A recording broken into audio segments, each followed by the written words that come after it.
Hello students, बच्चों फिर से स्वागत आपका अपने YouTube channel inspiring mathematics by Anoop Mudgil पे।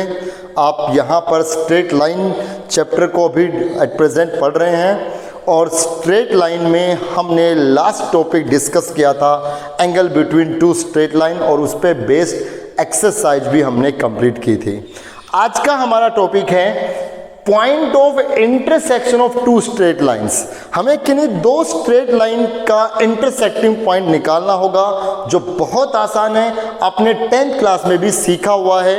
एक्चुअली जब हम किन्हीं दो स्ट्रेट लाइन का इंटरसेक्टिंग पॉइंट निकालते हैं, वो उन दोनों स्ट्रेट लाइन की इक्वेशन का सॉल्यूशन ही है, क्योंकि उन दोनों का कॉमन पॉइंट है। तो कॉमन पॉइंट का मतलब यूनिक सॉल्यूशन, यूनिक सॉल्यूशन का मतलब ऐसे पॉइंट्स जो इन दोनों को ही सेटिस्फाई करे, दोनों की इक्वेशन को सेटिस्फाई करे। तो अगर हमारे पास पहली लाइन की equation a1x plus b1y plus c1 is equal to 0 है और दूसरी लाइन की equation a2x plus b2y plus c2 is equal to 0 है। अगर हम इन दोनों इक्वेशंस को सोल्व करके x की और y की वैल्यू फाइंड आउट करें, इन दोनों से जो x की और y की वैल्यू आएगी वो x की और y की वैल्यू एक्चुअली इन दोनों लाइन का इंटरसेक्टिंग पॉइंट ही देगी कि ये दोनों कहाँ इंटरसेक्ट कर रहे हैं, इनका मीटिंग पॉइंट ही आएगा। Whenever we solve two equations, the result is their common point। ये हमने लास्ट एक्सरसाइज में एक क्वेश्चन था स्क्वायर वाला, उसमें भी ये बात बताई थी। इसके साथ साथ कुछ बातें हम यहाँ पर ध्यान रखेंगे जो आपने 10th क्लास में भी पढ़ी है कि हम इनके रेशियो निकालेंगे। अगर हम इनके कोफिशिएंट्स का रेशियो निकालें, जैसे x के कोफिशिएंट्स का रेशियो निकालें, तो ये आएगा a1 अपॉन a2 और यहाँ y के कोफिशिएंट्स का रेशियो निकालें तो ये आएगा b1 अपॉन b2। अगर ये दोनों अनइक्वल हो, a1 upon a2 b1 upon b2 के इक्वल नहीं है, तो मैं कहूँगा ये दोनों लाइंस, ये दी गई दोनों लाइंस इंटरसेक्टिंग लाइंस हैं। ये दोनों दी गई लाइंस कैसी है? इंटरसेक्टिंग लाइंस हैं और इनका यूनिक सॉल्यूशन है। ये बात आपने 10th क्लास में पढ़ी थी कि अगर a1 upon a2 b1 upon b2 के इक्वल नहीं है तो इसका मतलब ये दोनों लाइंस कैसी हैं? ये दोनों लाइन इंटरसेक्टिंग लाइन है और अगर इंटरसेक्टिंग लाइन है तो उनमें जो कॉमन पॉइंट है वो एक ही है, एक सॉल्यूशन है उसका, यूनिक सॉल्यूशन। दूसरी बात समझिए, अगर a1 अपॉन a2 इक्वल आए b1 अपॉन b2 के और ये इक्वल आए c1 अपॉन c2 के, तो इसका मतलब एक लाइन है AB, इसी के ऊपर एक लाइन है CD। तो AB और CD में जो कॉमन पॉइंट्स है वो ये सब हैं। ये सब कितने हैं ये काउंट नहीं किए जा सकते। तो अगर ऐसा है तो मैं लिखूंगा the given lines are coincident lines, coincident lines. और उनके सॉल्यूशन कैसे हैं? Infinite many solutions, infinite many solutions, उसमें बहुत से सॉल्यूशंस हैं। ये सारे पॉइंट ए बी के सॉल्यूशन है। तीसरा पॉइंट है, अगर a1 अपॉन a2 इक्वल है b1 अपॉन b2 के और ये इक्वल नहीं है c1 अपॉन c2 के, if a1 upon a2 is equal to b1 upon b2 is not equal to c1 upon c2, तो हम कहेंगे वो दोनों लाइंस पैरेलल लाइंस हैं। ए बी और सी डी दोनों क्या हैं? दी गई दोनों लाइन क्या है? पैरेलल लाइंस हैं और पैरेलल है तो उनमें कोई भी पॉइंट कॉमन नहीं है, नो सॉल्यूशन। तो ये इक्वेशन सोल्व करके x और y की वैल्यू फाइंड आउट करनी है और इनकी कंडीशंस पे ये बात आपने पहले भी पढ़ी हुई है कि तीनों अगर इक्वल हैं, coincident and infinite many solution, दोनों इक्वल है लेकिन तीसरा इक्वल नहीं है तो पैरेलल एंड नो सॉल्यूशन। एक है कनकरेंट लाइंस, एक टॉपिक है कनकरेंट लाइंस। अगर आपसे कहा जाए कि चेक कीजिए कि वो लाइन कॉन्करेंट लाइंस है या नहीं है, तो कॉन्करेंट लाइंस का मतलब जैसे कोई दो लाइन है, इन दो लाइन का इंटरसेक्टिंग पॉइंट निकाला तो ये इनका इंटरसेक्टिंग पॉइंट आ गया। अगर कोई दो से ज्यादा लाइन, मतलब तीसरी लाइन अगर इसी पॉइंट, इनके कॉमन पॉइंट से पास हो गई, तो अब ये तीनों लाइन, ये और ये तीनों लाइन कॉन्करेंट लाइन्स है। क्यों? क्योंकि उनका मीटिंग पॉइंट सेम है। अगर चौथी लाइन और चली गई तो ये चारों लाइन कॉन्करेंट है। क्यों? क्योंकि इनका मीटिंग पॉइंट एक है। तो मोर देन टू लाइन्स, अगर दो से ज्यादा लाइन एक ही पॉइंट पे कट करें, उनका मीटिंग पॉइंट कॉमन हो, तो हम कहेंगे दो लाइन्स आर कॉन्करेंट लाइन्स। तो चलिए इस पे टॉपिक इतना ही है, एक्सरसाइज की शुरुआत करते हैं।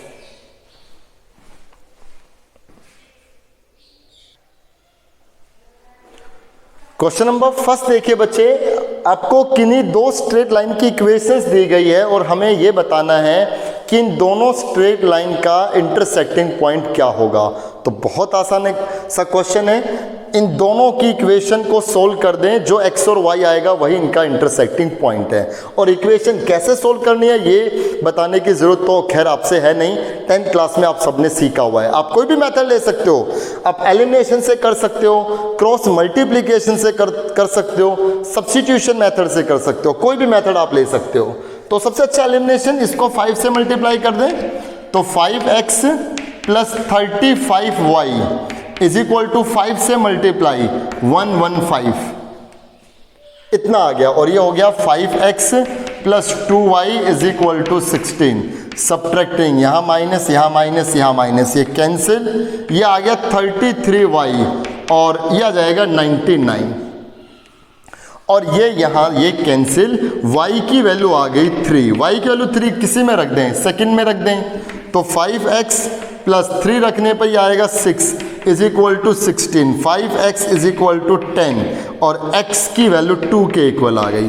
तो इसका मतलब ये दोनों लाइन जो इंटरसेक्ट कर रही है, इनका इंटरसेक्टिंग पॉइंट 23 है। ये पॉइंट 23 पे इंटरसेक्ट कर रही है। बहुत आसान सा है, दोनों इक्वेशन को सोल्व करो, जो x और y आएगा वही उनका इंटरसेक्टिंग पॉइंट है। क्वेश्चन नंबर सेकंड सेम इसी की तरह। क्वेश्चन नंबर थर्ड में आते हैं। क्वेश्चन नंबर थर्ड में 3 पार्ट दिए गए हैं, उनमें ऐसे ही पेयर ऑफ इक्वेशंस दी गई है। इन इक्वेशंस को देख करके हमें यह बताना है कि कौन सा पेयर कोइंसिडेंट है, कौन सा पेयर पैरेलल है और कौन सा पेयर इंटरसेक्टिंग है। तो ये अभी हमने डिस्कस किया था ऐसा टॉपिक में कि आपको ये देखना है कि ये लाइन क्या है, कोइंसिडेंट है, पैरेलल है या इंटरसेक्टिंग है। तो इसके लिए क्या करेंगे, A1 हमारे लिए ये 3 है, B1 हमारे लिए -4 है, C1 हमारे लिए -8 है, A2 हमारे लिए 3 है, ये रहा, B2 हमारे लिए 4 है, C2 हमारे लिए -11 है। तो पहले हम A1 अपॉन A2 निकालेंगे, जो 3 अपॉन 3 मतलब 1 आएगा। अब हम B1 अपॉन B2 निकालेंगे, तो B1 अपॉन B2 -4 अपॉन 4 आएगा, कैंसिल आउट, जो -1 आ गया। तो हम देख रहे हैं कि यही दोनों अनइक्वल हैं, मतलब A1 अपॉन A2 इक्वल नहीं है B1 अपॉन B2 के। A1 upon A2 is not equal to B1 upon B2। अगर ये इक्वल नहीं है तो हम कहेंगे these two lines are intersecting lines। ये लाइंस क्या है, इंटरसेक्टिंग लाइंस है, इंटरसेक्टिंग लाइंस आप लिख देंगे, the given lines are intersecting lines. बस इतना ही बताना था कि ये इंटरसेक्टिंग पैरेलल कोइंसिडेंट में से क्या है। तो ये आप थर्ड क्वेश्चन आप इजीली कर सकते हैं। चले आगे 4, 5, 6 इन क्वेश्चंस में आते हैं।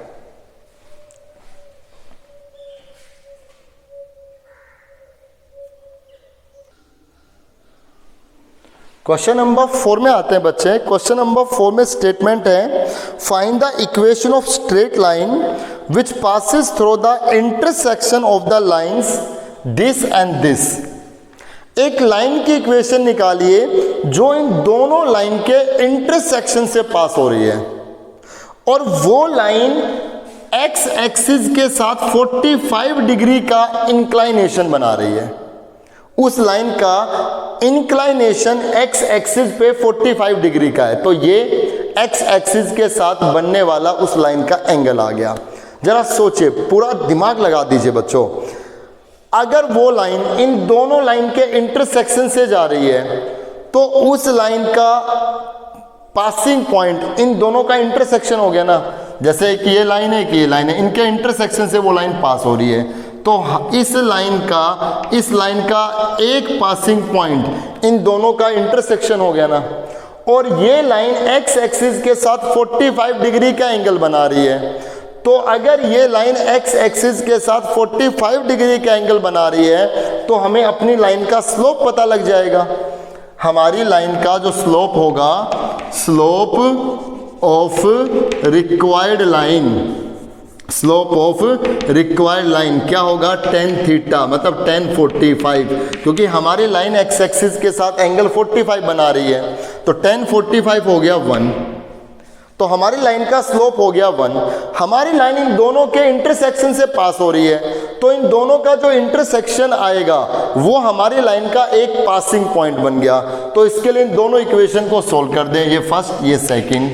तो सेकंड से y is equal to 2x आ गया, y की वैल्यू 2x इस पहले में रख दें, तो x प्लस 2x, y की जगह 2x minus 3 is equal to 0, 3x minus 3 is equal to 0। यहाँ से x की वैल्यू 1 आ गई, x की वैल्यू 1 यहाँ रखेंगे तो y की वैल्यू 2 आ गई।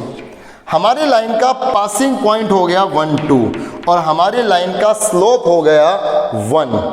तो आप इक्वेशन निकाल दीजिए, y minus y1 2, y minus y1 2, फिर आएगा स्लोप कितना 1 और x माइनस x1 मतलब 1। So y minus 2 is equal to x minus 1, तो ये बन गया y माइनस x माइनस 1, क्योंकि plus 1 minus 2 plus 1 minus 1 is equal to 0। इतना लिख दें या इसको माइनस से मल्टीप्लाई करें तो ये बन जाएगा x minus Y plus 1 is equal to 0। ये भी लिखा जा सकता है, इस पूरे को नेगेटिव से मल्टीप्लाई करके हमने ये बता दिया। आसान है, पूरे क्वेश्चन को समझना है और उसके बाद सोल्व करना है। क्वेश्चन नंबर 5 में भी यही है। क्या कह रहे हैं, एक स्ट्रेट लाइन की इक्वेशन निकालो जो y एक्सिस के पैरेलल हो। बच्चों पहले तो आप ये समझ ले कि अगर कोई लाइन y एक्सिस के पैरेलल है तो उसकी equation x is equal to कोई कांस्टेंट, मतलब x is equal to something होगी ना। अगर कोई लाइन y एक्सिस के पैरेलल है तो उसकी इक्वेशन ये x is equal to something होती है ना, ये बहुत पहले हम बता चुके हैं। तो क्या करेंगे, और ये कह दिया कि वो लाइन इन दोनों के इंटरसेक्शन से जा रही है। अगर वो लाइन इन दोनों के इंटरसेक्शन से जा रही है तो इनके इंटरसेक्शन से जो x और y आएगा वही उसका भी एक पासिंग पॉइंट होगा, और इक्वेशन क्या होगी, x is equal to something जो आएगा वो इसकी इक्वेशन होगी, क्योंकि वो लाइन y एक्सिस के पैरेलल है। तो यहाँ से आप दोनों को सोल्व करें, यहाँ से y की वैल्यू माइनस 3x आ गई, ये फर्स्ट में रख दें, x माइनस 3x यहाँ रखेंगे तो प्लस का 21x is equal to minus 5, 22x is equal to minus 5, x आ गया माइनस 5 अपॉन 22, या इसको यहाँ ले आओ ना आप। चलिए 22x, जैसे x is equal to minus 5 upon 22 आ गया। मैं आपको ये बताना चाह रहा हूँ कि जो x is equal to something आया है ना, जो x is equal to something आया है, यही उस लाइन की इक्वेशन है, क्योंकि वो लाइन y एक्सिस के पैरेलल कही गई है। अगर कोई भी लाइन y एक्सिस के पैरेलल हो तो वो x is equal to something होती है। तो इक्वेशन क्या बनेगी, यहाँ मल्टीप्लाई कर दो, 22x is equal to minus 5, यहाँ करके प्लस और इज इक्वल टू 0। ये उस स्ट्रेट लाइन की इक्वेशन है जो इन दोनों के इंटरसेक्शन से पास हो रही है, और वो लाइन y एक्सिस के पैरेलल है। ठीक है, तो क्वेश्चन नंबर 5 आप करके देखें, मतलब ये हो गया है। क्वेश्चन नंबर 6 आप करके देखें। चलिए क्वेश्चन नंबर 7 में आते हैं हम।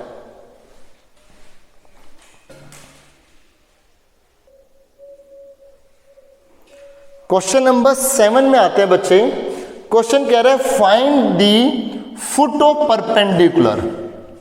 हमें फुट ऑफ परपेंडिकुलर निकालना है फ्रॉम द पॉइंट 313, पॉइंट 313 से निकालना है। ऑन द लाइन दिस, इस लाइन के ऊपर निकालना है। आप इस क्वेश्चन को एक इंपॉर्टेंट क्वेश्चन में मार्क कर लें बच्चे। देखिए सबसे पहले तो हम जानते हैं कि फुट ऑफ परपेंडिकुलर क्या है। Whenever two lines meet at perpendicular, जब भी कोई दो लाइन 90 के एंगल पे जहां मिलती है ना बच्चों, their meeting point is called foot of perpendicular. Whenever two lines meet at perpendicular, their meeting point is called coordinate of foot of perpendicular. देखिए कैसे, ये लाइन इन्होंने कहा ये लाइन है एक AB, इस AB लाइन की इक्वेशन है 2x plus 3y minus 32 is equal to 0। ये इस AB लाइन की इक्वेशन है। एक पॉइंट है 313, एक पॉइंट है 313, ये पॉइंट हो गया 313। इस P पॉइंट से इस AB लाइन के ऊपर हमें कोऑर्डिनेट ऑफ फुट निकालना है, मुझे ये पॉइंट निकालना है। जो ये पॉइंट है ना Q, this is called foot of perpendicular. कोई भी दो, ये PQ और ये AB 90 पे मीट कर रहे हैं ना, यहाँ पे कोई भी दो लाइन परपेंडिकुलर जहां मीट करते हैं वही फुट ऑफ परपेंडिकुलर है। अब ये मत समझना ये तो मिड पॉइंट हो गया, ये जरूरी नहीं है ये AB है, ये मिड पॉइंट थोड़ी ना है, ये तो कहीं भी हो सकता था, यहाँ भी हो सकती है लाइन, यहाँ भी कहीं भी हो सकती है। That's why foot of perpendicular का मतलब बच्चे कई सोचते हैं कि वो मिड पॉइंट है, मिड पॉइंट नहीं है, वो एक्चुअली किन्हीं भी दो लाइन के 90 एंगल पे मिलने वाला इंटरसेक्टिंग पॉइंट है। कैसे सोल्व करेंगे, सोचने की बात है बच्चे। ये जो पॉइंट Q है, ये पॉइंट Q इस AB और PQ का इंटरसेक्टिंग पॉइंट हो गया ना। जो पॉइंट Q है वो AB और इस PQ का कॉमन पॉइंट हो गया ना। तो AB की इक्वेशन तो हमें मालूम है, क्यों ना हम PQ की इक्वेशन निकाल लें। AB और PQ इन दोनों की इक्वेशन को जब हम सोल्व करेंगे तो उनका मीटिंग पॉइंट ये Q ही मिलेगा ना, और ये Q ही क्या आएगा, फुट ऑफ परपेंडिकुलर। तो इसके लिए AB की इक्वेशन तो हमें मालूम है, हमें किसकी इक्वेशन चाहिए, PQ की इक्वेशन चाहिए। तो PQ की इक्वेशन निकालने के लिए मुझे इस PQ का एक पासिंग पॉइंट मालूम है। इसका एक पासिंग पॉइंट कितना है, 313, बस इसका स्लोप और चाहिए। अब इस PQ का स्लोप ये लाइन AB बता देगी। क्यों, क्योंकि PQ इस AB के परपेंडिकुलर है, तो जो AB का स्लोप होगा उसका नेगेटिव रेसिप्रोकल इस PQ का स्लोप होगा। So we are going to find the slope of AB। Slope of AB, इस AB लाइन का स्लोप कितना है, minus coefficient of x upon coefficient of y। ये इस AB लाइन का स्लोप है। ऐसे ही स्लोप ऑफ लाइन PQ, अब इस PQ लाइन का स्लोप कितना होगा, इसका नेगेटिव रेसिप्रोकल कर दो, मतलब 3/2। अब मुझे इस PQ लाइन का स्लोप मालूम है और मुझे इस PQ लाइन का एक पासिंग पॉइंट भी मालूम है, तो इसको लेकर के हम इक्वेशन ऑफ लाइन PQ ये फाइंड आउट कर सकते हैं।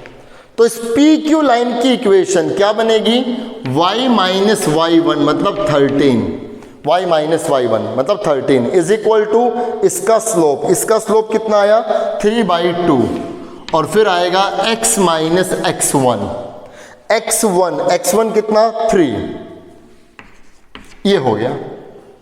यहां से ये मल्टीप्लाई, तो 2y minus 26 is equal to 3x minus 9, ये बन गया 2y माइनस 3x, यहां करके प्लस, या इसको यहां करके प्लस ले जाओ, माइनस 9, चले यहीं ले आता हूं मैं, माइनस 26 प्लस 9, ये हो गया माइनस 17 इज इक्वल टू 0। इसको नेगेटिव से मल्टीप्लाई कर दे तो 3x minus 2y plus 17 is equal to 0। ये इस PQ लाइन की इक्वेशन आ गई। बच्चे अब आप इस AB लाइन की इक्वेशन और इस PQ लाइन की इक्वेशन, अब आप इन दोनों इक्वेशन को सोल्व कर लें। जैसे सोल्व करते हैं एलिमिनेशन मेथड से, इसको 3 से मल्टीप्लाई, इसको 2 से मल्टीप्लाई, x और y की वैल्यू निकाल लें। जो x की और y की वैल्यू आएगी वही पॉइंट Q आएगा, और ये जब सोल्व होकर के लास्ट में आ जाएगा 1 और 10। जब आप इसको सोल्व करोगे, आपको सोल्व करके दिखाना है, ये नहीं कि मैंने डायरेक्ट लिख दिया तो आप भी डायरेक्ट लिख दें। इनको सोल्व करेंगे, x की वैल्यू 1 आ जाएगी और y की वैल्यू 10 आएगी। जो ये x और y की वैल्यू आई है वो इन दोनों लाइन का इंटरसेक्टिंग पॉइंट आ गया, मतलब पॉइंट Q आ गया 1, 10। तो जो ये 1 और 10 आया है यही हमारा कोऑर्डिनेट ऑफ फुट है। Coordinate of foot of perpendicular कितना 1, 10। एक और बात मैं इसमें ऐड कर रहा हूं, अगर आपसे पूछता find the coordinate of image, ये सब बातें दे देता और कहता इसमें इमेज पॉइंट ऑफ इमेज निकालिए, तो पॉइंट ऑफ इमेज में आप बिल्कुल ऐसा ही करते, मतलब आपको कोऑर्डिनेट ऑफ फुट तो पहले निकालना ही पड़ता। इमेज का क्वेश्चन अगर आ जाए, हालांकि इसमें दिया नहीं लेकिन ये भी एक क्वेश्चन बन जाता है कि इमेज निकालिए, तो आप फुट ऑफ परपेंडिकुलर तक तो जाते ही जाते हैं। आपने फुट कोऑर्डिनेट ऑफ फुट निकाल दिया, कोऑर्डिनेट ऑफ फुट निकालने के बाद ही अब इमेज निकाली जाएगी। कैसे? जितना हम पॉइंट P से Q तक आए हैं, जितना हम इस पॉइंट P से Q तक आए हैं उतना ही हम इस Q से नीचे चले आए, ये P डैश कह दें। तो जो P डैश है ना, जो P डैश आएगा, ये P डैश इस पॉइंट P का इमेज पॉइंट कहलाएगा। जितना P से Q तक आए उतना ही Q से P डैश तक आए, नीचे आए, तो जो P डैश आएगा वो इस P का पॉइंट ऑफ इमेज कहलाएगा। और ये मैंने अपनी तरफ से x1 y1 कह दिया। अब इसको निकालेंगे कैसे? आप सब बच्चे समझदार हो, आप सब जानते हो कि अब इस P से P डैश में, इस P से P डैश में जो Q है इसका मिड पॉइंट का काम कर रहे हैं ना। Q जो है वो P से P डैश का मिड पॉइंट है ना, तो मैं P डैश का मिड पॉइंट निकाल रहा हूँ। कितना आएगा? 3 प्लस x1 अपॉन 2 और 13 प्लस y1 अपॉन 2। ठीक है, ये 3 plus x1 upon 2, 13 plus y1 upon 2। तो ये P से P डैश का जो मिड पॉइंट है वो Q है, तो ये इक्वल है 1 और 10 के।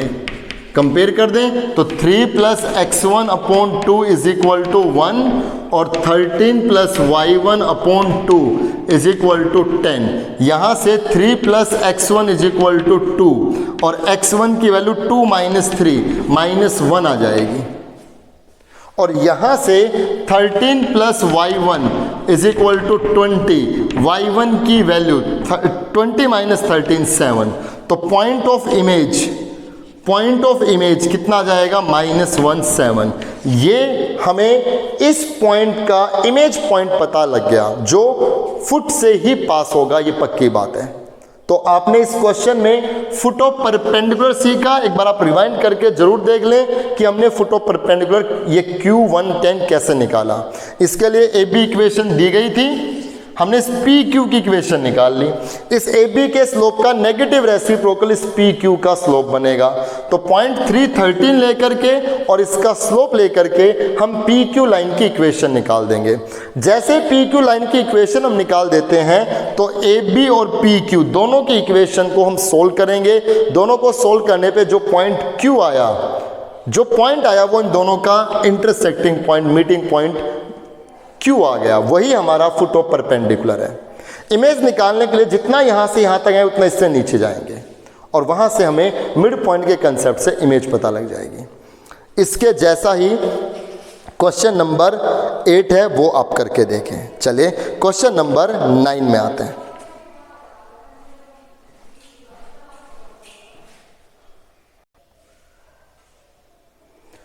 क्वेश्चन नंबर 9 और 10 बच्चे एक जैसे हैं, बहुत आसान है, आपको हिंट देता हूँ, खुद कर सकेंगे इस क्वेश्चन को। क्वेश्चन नंबर 9 में ट्रायंगल है ABC और इस ट्रायंगल की तीनों साइड दी गई हैं। एक साइड की इक्वेशन ये है, एक साइड की इक्वेशन ये है और एक साइड की इक्वेशन ये है। हमें इस ट्रायंगल के तीनों वर्टेक्स निकालने हैं, तो बहुत आसान है।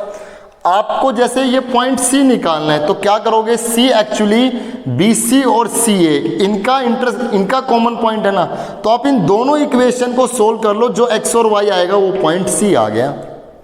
इन दो को जब आप सोल्व करोगे जो x और y आएगा वो पॉइंट A आ गया।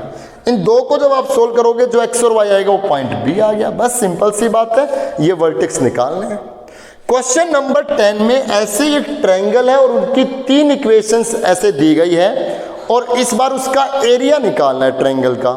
तो बच्चे आप ये ABC निकाल लेंगे। ABC निकालने के बाद वर्टेक्स अगर दिए गए हो तो आपने फॉर्मूला पढ़ा होगा x1 y1, A दिया गया है x1 y1, B दिया गया है x2 y2 और C दिया हुआ है x3 y3। ये मैंने जनरल लिख दिए, आप जब निकालेंगे सोल्व करके तो न्यूमेरिकल वैल्यू आएंगी। तो इन 3 वर्टेक्सेस को लेकर के आप area of triangle find out कर सकते हो। आपने पीछे 9, 10 क्लासेस में 8 में भी ये बात पढ़ी होंगी, पीछे क्लासेस में है। कैसे निकालते थे? आपने फॉर्मूला पढ़ा होगा, हाफ वो x1 y2 minus x2 y1, ऐसा फॉर्मूला कुछ पढ़ा होगा ना।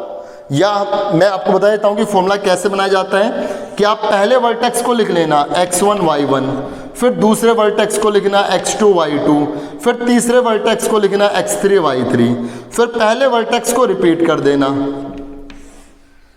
अब फॉर्मूला क्या लगाना? हाफ इनकी मल्टीप्लाई माइनस इनकी मल्टीप्लाई, तो यह आएगा x1 y2 minus x2 y1, फिर बीच में प्लस करके इन दोनों की मल्टीप्लाई, तो यह आएगा x2 y3 minus x3 y2, right, plus करके फिर ये x3 y1 minus x1 y3, right. और जो आए इसका मोड कर देना, नेगेटिव में नहीं, ये पॉजिटिव में मेजर होगा। रिजल्ट अगर नेगेटिव आए तो भी पॉजिटिव लेना और उसको हाफ से मल्टीप्लाई, वो इस ट्रायंगल का एरिया आ जाएगा। जैसे मैं आपको ऐसे न्यूमेरिकली समझा देता हूं कि मान लीजिए अगर इस ट्रायंगल के वर्टेक्सेस 1, 3, 2, 4 और 3, 5 ये आ गए, इस ट्रायंगल के वर्टेक्सेस ये आ गए और इन वर्टेक्सेस से अब मुझे एरिया निकालना है। तो मैं कैसे करूंगा? हाफ, ये ऐसे आप शॉर्टकट ये रूल लगा लें, फॉर्मूला अगर याद नहीं है तो पहला वर्टेक्स कितना 1, 3, फिर 2, 4, फिर 3, 5 और फिर पहले वाला रिपीट कर दे 1, 3, तो क्या आएगा? हाफ मोड इनकी मल्टीप्लाई, ठीक है, ये 1 2 3 4, ये 1 2 3 4, 4 माइनस 6, ये 4 बीच में माइनस 6, 4 माइनस 6 माइनस 2 हो गया, बीच में प्लस, इनकी मल्टीप्लाई 10 माइनस 12 माइनस 2 हो गया, बीच में प्लस, इनकी मल्टीप्लाई 9 माइनस 5 4 हो गया, राइट। तो -4 + 4 ये तो 0 आ गया, उसका एरिया कितना आया? 0, 0 स्क्वायर यूनिट। और अगर किसी ट्रायंगल का एरिया अगर 0 आ रहा है ना, तो समझो वो फिर ट्रायंगल नहीं बन रही, वो पॉइंट्स क्या हैं? पॉइंट्स आर कोलिनियर, फिर वो पॉइंट्स कोलिनियर हैं, मतलब वो एक ही लाइन पे थे, point A, point B, point C एक ही लाइन पे थे, ट्रायंगल नहीं बन रही। अगर कुछ और पॉइंट होता, जैसे यहाँ पर 1, 4 होता, तो 1, 4 के हिसाब से कुछ एरिया आ गया होता, वो उस ट्रायंगल का एरिया बन गया, ठीक है। तो 9th में तो सिर्फ हमें ये वर्टेक्स ही निकालने हैं ABC, 10th में पहले वर्टेक्स निकालने हैं। वर्टेक्स जब ऐसे आ जाएंगे तो इस कंसेप्ट से आप उस ट्रायंगल का एरिया भी निकाल दें। ये क्वेश्चन नंबर 10 में आपको करना है। चलिए इस लेक्चर में इतना ही रखते हैं, हालांकि आगे के क्वेश्चंस भी कॉन्करेंट वगैरह एक जैसे ही हैं, पर नेक्स्ट लेक्चर में रख लेंगे आपको भी, क्योंकि सारा काम तो करना ही है, फिजिक्स केमिस्ट्री भी पढ़नी है, सारे सब्जेक्ट आप पढ़ रहे हो, मेहनत कर रहे हो बच्चों, ऐसे मेहनत करते रहो। तो मिलते हैं नेक्स्ट लेक्चर में, तब हम स्टार्ट इस एक्सरसाइज को कंप्लीट करेंगे और इससे जो नेक्स्ट एक्सरसाइज है जिसमें हमें perpendicular distance of A line, of a straight line from A given point, ये हमें पढ़ना है। तो वहाँ पे ही इस पे बात हम करेंगे, तब तक ये आप काम कंप्लीट कर लें। Thank you so much.